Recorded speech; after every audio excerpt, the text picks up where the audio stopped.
This is the audiobook version of Asshole, the King, written by Marin, narrated by Eric, music by Brian Boyko. Asshole, the King, children's story for adults. A long time ago, human body parts were scattered all over, in water, in meadows, and on mountaintops. The organs felt disconnected. One day, they decided to get together and elect a king, whose responsibility would be to rule the first human body.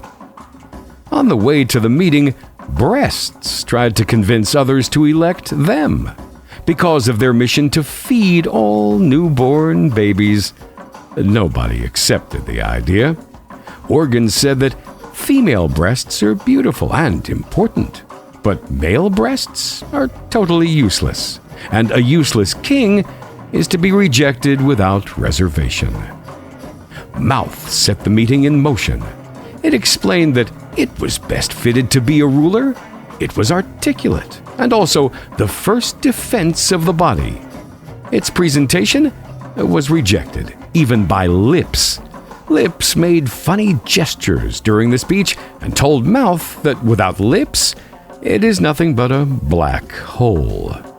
Many participants expressed concern that Mouth often emitted angry sentences, called others names, and sprinkled its talks with offensive words, which could get them all into trouble. Skin started next.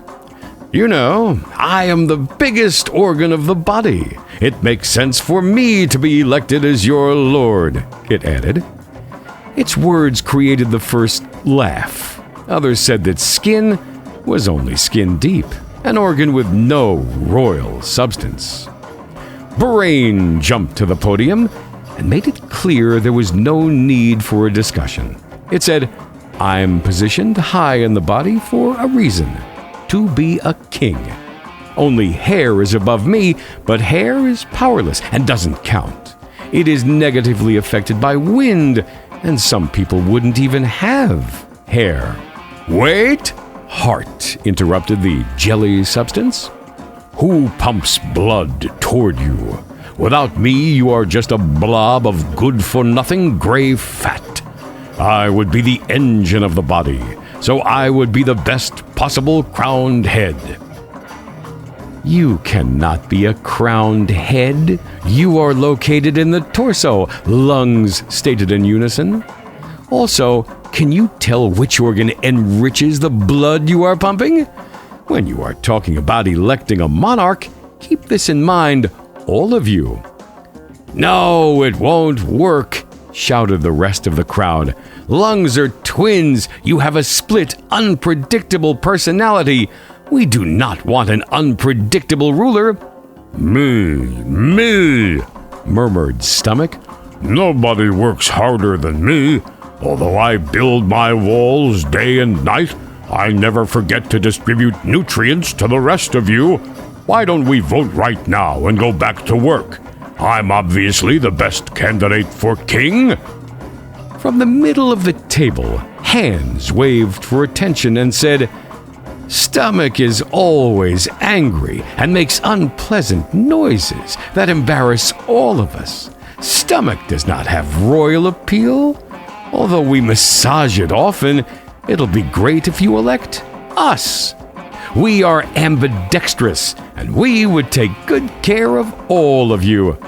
We know that your fists can make us pay for our opinion," Legs observed, "but you could be calligraphists or caretakers, and we would be a monarch. Here is why. When the body is in danger, we would run fast to save all of you. Only a king would do this for his subjects. Let's vote and elect us." No. Eyes opened wide. Everyone knows that we are natural-born leaders. Without us, you won't be able to see anything. Therefore, we should be elected. Any questions? "There are questions," Ears whispered. all of you are just shouting and shouting. You have to learn how to listen. Real leaders are great listeners. So the questions, Nose interrupted. It's not enough to listen. You have to smell. Plus, I always keep myself high in the air because of my personal dignity. I would be the perfect king. Forget it, others roared. We do not want a snotty king. Our king must be presentable and should not eat boogers during serious meetings like this one. Testicles tried to raise their voice, but others told them to shut up. Kings do not hide between legs, they were told. And you have strange behavior in your current job. You participate, but never go in. And this is not a good sign for a king. The noisy crowd did not even allow intestines to talk. They told them they simply did not have the guts to be a master of the body. Penis and vagina were not interested in the hot discussion at all. They knew they had a sweaty and serious job to do. Their responsibility would be similar to the storks, to bring babies. And for this reason, during the entire meeting, they stayed under the table, sometimes shaking it. A quiet, shy creature was sitting in the very corner, in the darkest place, which has never seen a sunshine. Its name was Asshole. The other organs never talked to Asshole. They always ridiculed it, saying that instead of talking, it was farting. They told it only that fartologists could understand its language. And the words it was trying to pronounce were stinky. Asshole always felt ashamed, so it cuddled between cheeks, quietly, and squeezed its muscle. It observed the disunity for hours, got bored, and fell asleep, without even going to the washroom. It slept throughout the whole day and the whole night. The others continued to eat, drink, and argue. The next morning, Asshole was awakened by enormous screaming and shouting. Still sleepy, it couldn't grasp the commotion. But all the other organs were obviously in panic mode. They were all looking at it. They called it a name it was quite familiar with. Asshole did not feel any guilt, but the sense of being pointed at made it sink in the chair, tightening its sphincter even more. Soon after, the meeting turned into chaos. Heart was beating furiously, stomach was in knots, legs became wobbly, hands were shaky, eyes were full of tears, and mouth was uttering only offensive words. Suddenly, all the organs turned toward Asshole and shouted in unison, "Please, please, release! You are the king!" All the body parts voted unanimously and declared their loyalty to their new ruler. King Asshole told them that the first royal thing it would do was to go to a room where even kings go only by themselves.